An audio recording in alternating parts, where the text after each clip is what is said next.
Assalamualaikum warahmatullahi wabarakatuh. Sahabat yang dirahmati Allah, pernahkah kita membayangkan bagaimana rasanya menjadi seorang Rasulullah ketika menghadapi berbagai ujian dalam berdakwah? Hari ini, saya akan membagikan sebuah kisah yang sangat menyentuh tentang peristiwa ketika Nabi Muhammad SAW disihir dan bagaimana Allah SWT mengirimkan pertolongannya melalui malaikat. Kisah ini bermula ketika seorang Yahudi bernama Labid bin Al-Asham melakukan perbuatan sihir terhadap Rasulullah SAW.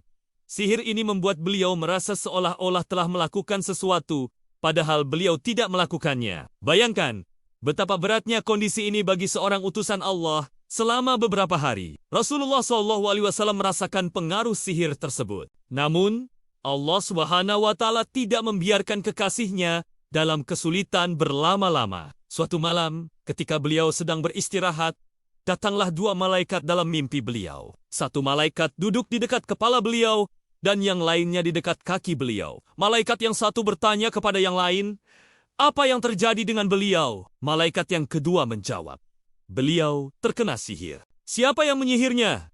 tanya malaikat pertama. "Labid bin Al-Asham," jawab malaikat kedua. Kemudian, malaikat-malaikat tersebut memberitahu Rasulullah SAW tentang lokasi sihir tersebut. Sihir itu berupa untayan tali yang disimpan dalam sebuah sisir dan serabut mayang kurma yang diletakkan di dalam sumur Zarwan. Setelah terbangun, Rasulullah SAW mengutus beberapa sahabatnya, termasuk Ali bin Abi Thalib, untuk mengambil benda-benda sihir tersebut. Air sumur itu berwarna merah seperti air rendaman pacar. Para sahabat kemudian mengeluarkan benda-benda sihir itu. Dan ketika dibuka, mereka menemukan untayan tali yang terdapat 11 simpul. Allah Subhanahu wa Ta'ala kemudian menurunkan dua surah yang kita kenal sebagai Al-Mu'awwidzatain, yaitu surah Al-Falaq dan An-Nas. Setiap kali satu ayat dibacakan, satu simpul terlepas, dan Rasulullah SAW merasakan keringanan setelah semua simpul terlepas.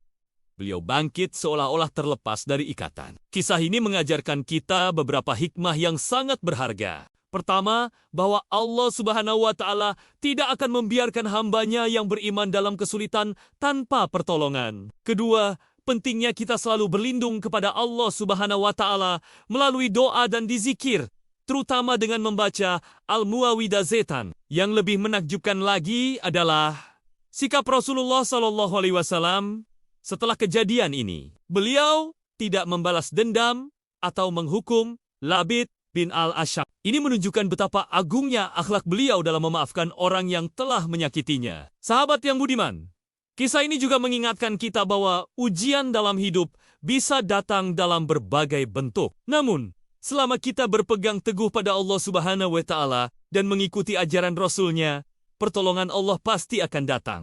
Semoga kisah ini bisa menjadi pengingat dan pelajaran berharga bagi kita semua. Jangan lupa untuk selalu membaca Al-Mu'awwidzatain sebagai bentuk perlindungan diri dari segala kejahatan. Terima kasih telah mendengarkan kisah ini. Jika Anda mendapatkan manfaat dari video ini, jangan lupa untuk like, subscribe, dan bagikan kepada keluarga dan teman-teman Anda. Semoga Allah Subhanahu wa Ta'ala senantiasa melindungi dan memberkahi kita semua. Wassalamualaikum warahmatullahi wabarakatuh.